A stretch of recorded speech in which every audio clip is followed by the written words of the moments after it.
Nous ne devenons pas leaders d'opinion par hasard. Nous le sommes parce que nous avons un métier qui nous met en face du public, nous poussant à interagir avec lui. Notre capacité exceptionnelle à faire notre métier fait que nous gagnons la confiance du peuple qui s'abandonne à notre vision et nous suit presque religieusement dans l'espoir que nous puissions être son haut-parleur et son guide. Le leader d'opinion étant élu par la nature, il parle directement avec la source qui illumine sa vision de manière à ce qu'il soit celui qui conduit la pensée collective vers un comportement rationnel et responsabilisant dans les questions concernant le développement individuel et de la société. Il est inspiré, sa démarche prend des proportions prophétiques car il lit les futurs et accompagne la masse vers cet horizon incertain avec confiance. Il peut être artiste et musicien des métiers, sportif, penseur, professeur, comédien, homme de culture, prédicateur, en plus de détenir ses pouvoirs de conduire les opinions, voire la pensée collective. Il est un être habité spirituellement par son histoire, ses ancêtres, prenant la posture médiumnique qui fait que l'âme de la masse se connecte directement à lui, puisque le reconnaissant dans son discours et à travers son œuvre. Il devient dans certaines situations la référence de la masse. C'est lui, celle qui, par son parcours et ses actions, fait rêver la population. Il est un exemple dont les parents ne cessent de citer pour montrer la voie à leurs enfants. Il est le reflet de l'espoir et ambition de la nation. Dans le cas de la matrice de Berlin, nous avons constaté tristement que ceux qui doivent jouer le rôle de leaders d'opinion pour canaliser les peuples vers son émancipation n'ont pas compris réellement la mission qui est leur. Les leaders d'opinion qui devaient être certains artistes de l'État indépendant du Congo manifestent des insuffisances criantes, faisant suite au traumatisme génétique qu'ils ont hérité de la barbarie esclavagiste, les clouant dans une sorte d'ignorance doublée de complexes d'infériorité. Lorsque nous les interpellons à agir comme des responsables de la masse face à la situation ténébreuse que vit le peuple, nous rencontrons une opposition farouche de ces artistes et musiciens célèbres dotés du pouvoir d'influence sur la masse. Ils nous répètent sans honte que leur métier est de chanter, mais pas de donner leur opinion au vu du désastre que connaît la nation. Une inconscience démesurée poussant certains à se comparer à leurs jardiniers, aux médecins ou aux maçons sans que nous allions leur demander de prendre les devants dans les affaires politiques. Ils oublient volontairement que les médecins ou les autres ouvriers cités ne mobilisent jamais la masse pour faire leur métier. Des réponses qui montrent l'ignorance dangereuse de ces individus qui sont pour certains les références de la jeunesse, étalant en même temps l'influence négative qu'ils apportent dans la nation et surtout à son futur. Lorsque la jeunesse se réfère à des individus qui disent à haute voix qu'ils ne peuvent prendre position par rapport à la situation chaotique de la nation, cela équivaut à dire que cette jeunesse fera pire lorsqu'elle deviendra responsable dans un futur proche, puisqu'elle est moins consciente que leurs idoles. Où a-t-on déjà vu un jardinier vendre des billets jusqu'à remplir un stade de 80 000 places parce qu'il va tondre la pelouse de l'enceinte sportive? Ou a-t-on déjà vu un chirurgien remplir la salle d'opération avec un public en extase parce qu'il va faire une opération du cœur? Des questions qui devraient normalement faire réfléchir nos artistes et leurs fanatiques sur la notion du leadership d'opinion. Les hommes des cultures dont la renommée est avérée dans des situations inacceptables que subit la population doivent être ceux-là qui en premier alertent l'opinion publique afin que celle-ci prenne ses responsabilités pour solutionner les problèmes qui rongent la nation. Les artistes et musiciens étant capables de drainer des masses insoupçonnées derrière eux sont les mieux placés à les faire réfléchir, les inciter à la remise en question de l'ordre établi lorsque ce dernier s'avère être ennemi du peuple. Intervenir sur les questions de la gestion de la chose publique en tant que leader d'opinion ne signifie en aucun cas faire la politique, mais c'est jouir de ses droits, faire son devoir de citoyen et surtout s'acquitter de sa mission de guide du peuple en tant que celui dont la population se reconnaît dans les discours éclaireurs. La politique, étymologiquement étant la gestion de la cité, d'un État et du pouvoir dans une société organisée, nous pensons que toute personne ayant une influence avérée sur le peuple doit porter haut les desiderata de la population.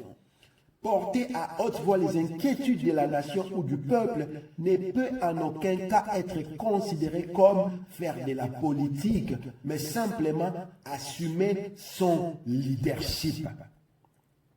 Puisque la cité est habitée par des citoyens, les leaders d'opinion étant un citoyen qui influence les citoyens, il est dans son devoir de questionner la politique sans pour autant en faire. D'autant plus que la sagesse populaire nous rappelle que si nous ne faisons pas la politique, c'est elle qui nous fait. Les artistes et musiciens de la matrice de Berlin, fuyant leurs responsabilités, au lieu d'agir comme le voudrait leur leadership d'opinion, se sont révélés être des vrais vendus de la nation au service de l'Empire. Ils sont en réalité les agents de nettoyage de conscience, des destructeurs de l'âme de la nation et des dilueurs de conscience. Ils logent à la même enseigne que les chasseurs de conscience et mangeurs de cerveau que nous retrouvons dans les camps de concentration spirituelle. Cet abandon des responsabilités a fait d'eux des vecteurs du message d'abrutissement élaboré par les politiques avatars sur ces territoires comme dans d'autres cloisons de Berlin. Au lieu d'utiliser leur célébrité et capacité à drainer la masse pour rêver la nation, ils se singularisent à conforter les pouvoirs qui déciment la population. Une trahison qui ne peut être acceptée, surtout sachant que leur renommée est issue de la volonté populaire qui les hisse au sommet de l'amour du peuple. Un triste constat qui démontre à quel point la population de l'État indépendant du Congo est victime du piège systémique créé par l'Empire qui stimule les génocides de l'esprit, le lavage du cerveau dans les chefs de la population à travers les leaders d'opinion inconscients et défaitistes.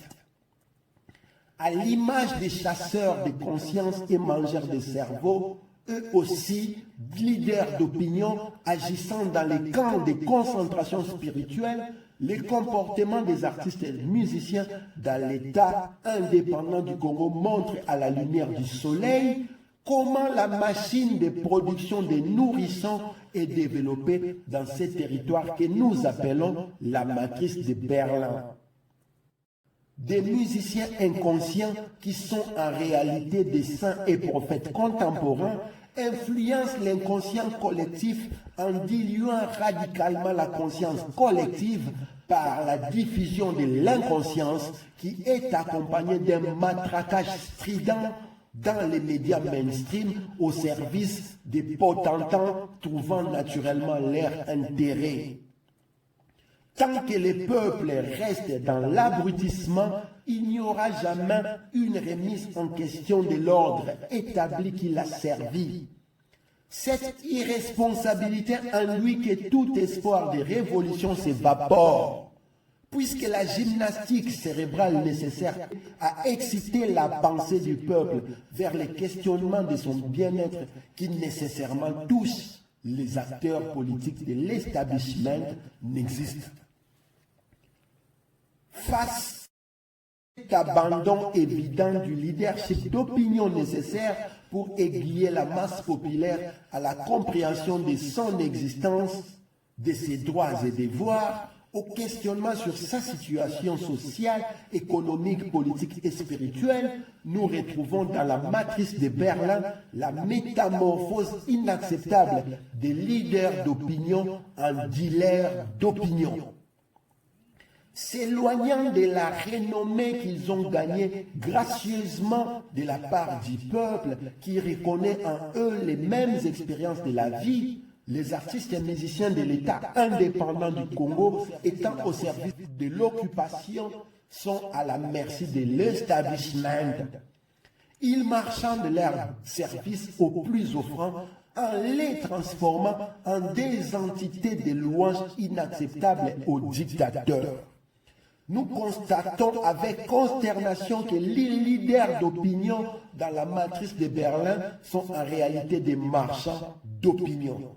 Ils utilisent leur aura et renommée en marchandises qu'ils vendent aux oppresseurs de la population, puisque ce sont eux qui détiennent les deniers publics en retour des avantages et biens matériels, voire des grosses sommes d'argent, bien que la situation du peuple rampe malheureusement dans la fosse sceptique de la misère.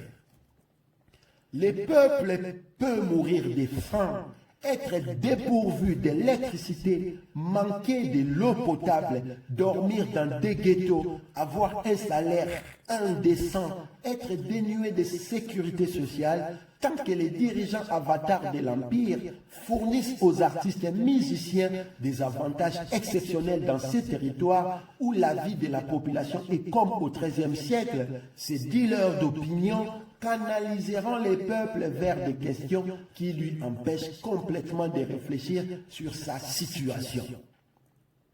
La notoriété est vendue aux avatars de l'Empire qui détiennent la machine qui fait tourner le système dans la matrice de Berlin. Les œuvres musicales qui devraient être productrices de conscience se transforment en œuvres à la louange de ceux qui affament et tuent le peuple. La population se retrouve piégée dans un front où le feu mortel provient de partout.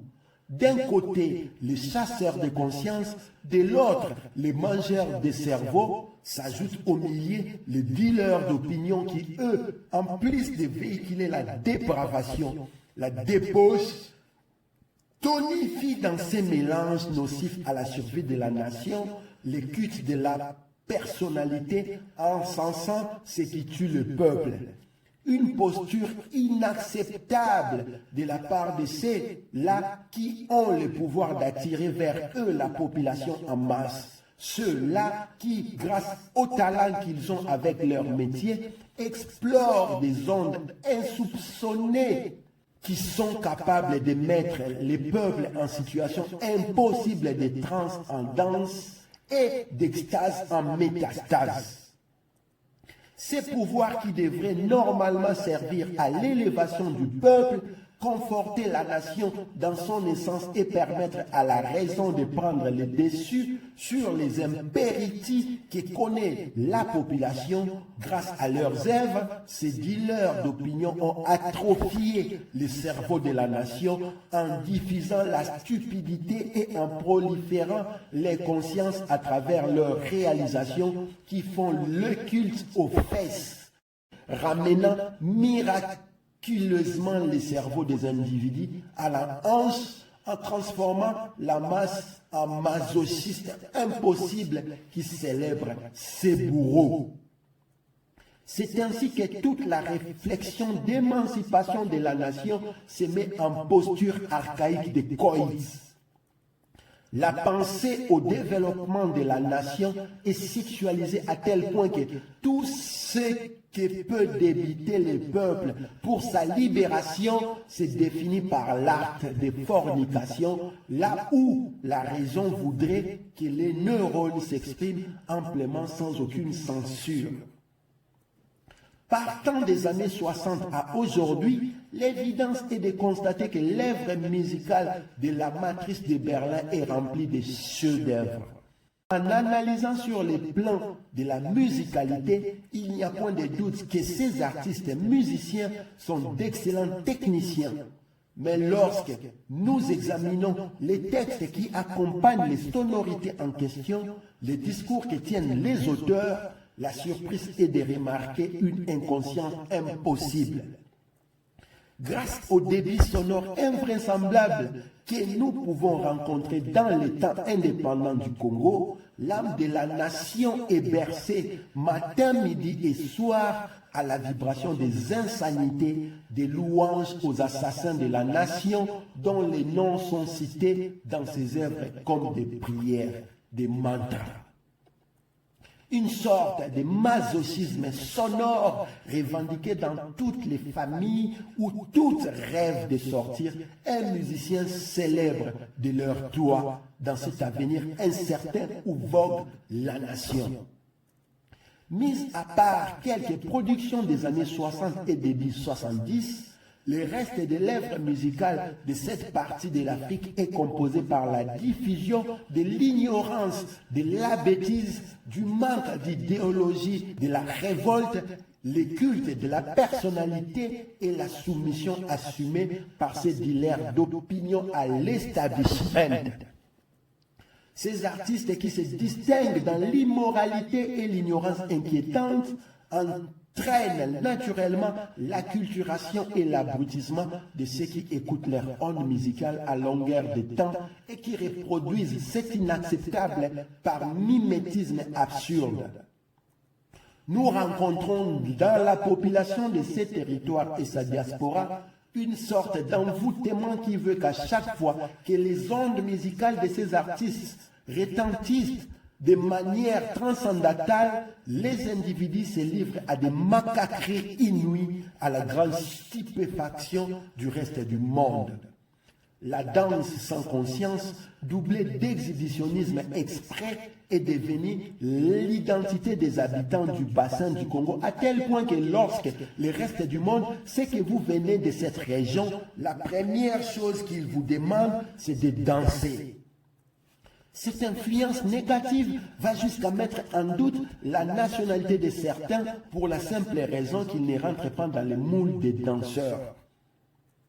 Ne pas savoir reproduire les singeries produites par ces musiciens pour certaines personnes à douter de votre nationalité.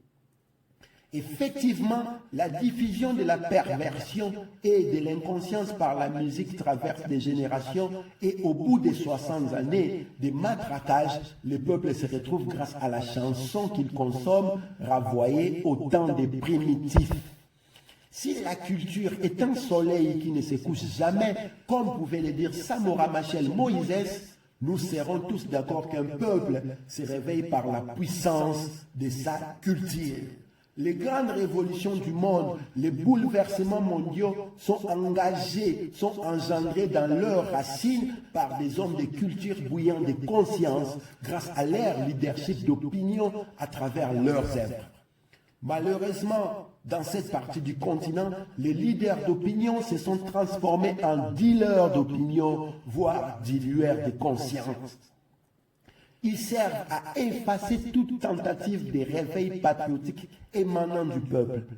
Si ceux qui sont censés être leaders d'opinion ne sont cultivés et abondent dans les consciences, comment la masse qui s'identifie à eux peut se farcir des consciences nécessaires pour se réveiller? Dans la matrice de Berlin, les leaders, qu'ils soient politiques, religieux ou culturels, sont inconscients et font partie de la machine impérialiste d'abrutissement.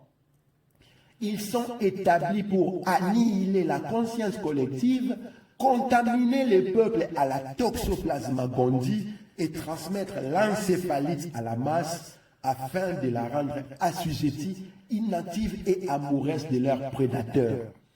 Comme ceux qui travaillent dans les camps de concentration spirituelle, les acteurs culturels de l'État indépendant du Congo sont aussi agents de l'Empire.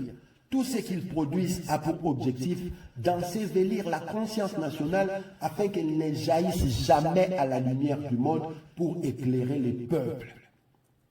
Les artistes, autant que les religieux dans cette partie du monde, sont devenus une meute de chasseurs de conscience et mangeurs de cerveau qui alimentent sans cesse l'ignorance et l'incapacité du peuple à analyser la situation et proposer des solutions.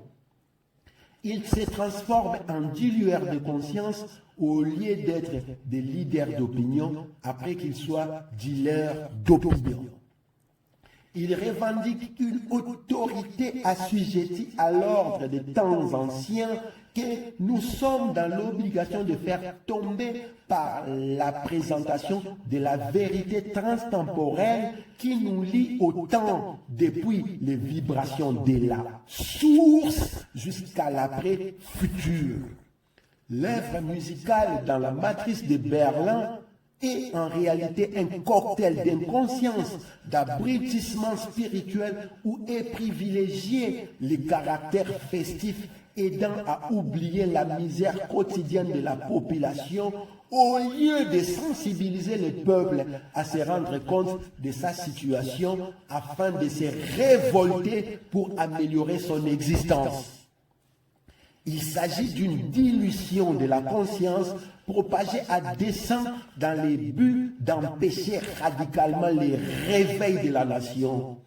Les artistes et musiciens, à travers leurs œuvres, diffusent des ondes sonores qui servent à empêcher tout processus de réflexion et de révolte du peuple en les mettant en léthargie profonde. Le cerveau de la nation est dilué dans des vibrations diaboliques et abrutissantes qui canalisent la masse vers la perdition, faisant d'elle des choristes du cœur de la déchéance de la nation et œuvrant à l'apologie des agents de l'Empire qui saignent les pays. Autant l'âme de la nation s'est fait évaporer dans les chambres à gaz des camps de concentration spirituelle contrôlés par les chasseurs de conscience et mangeurs de cerveau, le cerveau de la nation s'est fait fondre dans les ondes sonores produites par des artistes et musiciens dilueurs de conscience qui ne prennent aucunement conscience du pouvoir qu'ils détiennent, encore moins du devoir qu'ils ont vis-à-vis de ces peuples qui suffoquent par manque d'oxygène.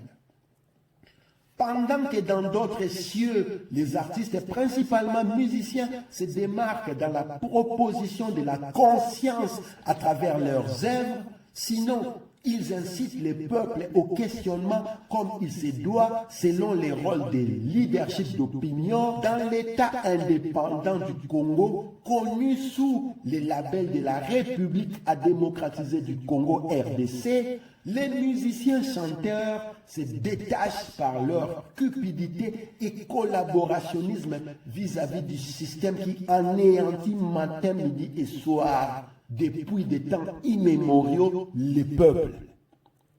Au lieu d'être des leaders d'opinion qui influencent positivement la société, ils sont devenus des dealers d'opinion au service de l'establishment qui servent en retour comme dilueurs d'opinion de la population qui ne se retrouve pas dans ces marasmes multiséculaires que connaît le bassin du Congo, territoire stratégique dans la segmentation de l'Afrique en partant de la matrice de Berlin.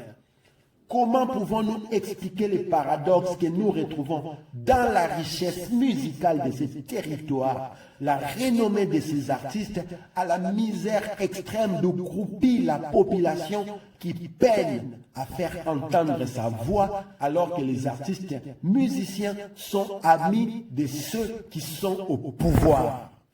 Une question qui révèle au monde la défaillance cérébrale, l'inconscience aberrante des hommes de culture de ces territoires. C'est là qui devrait normalement être le porteur de la lampe du salut du peuple, en lui montrant les chemins de la sortie de la misère illogique sur les plans spirituel et physique de la nation.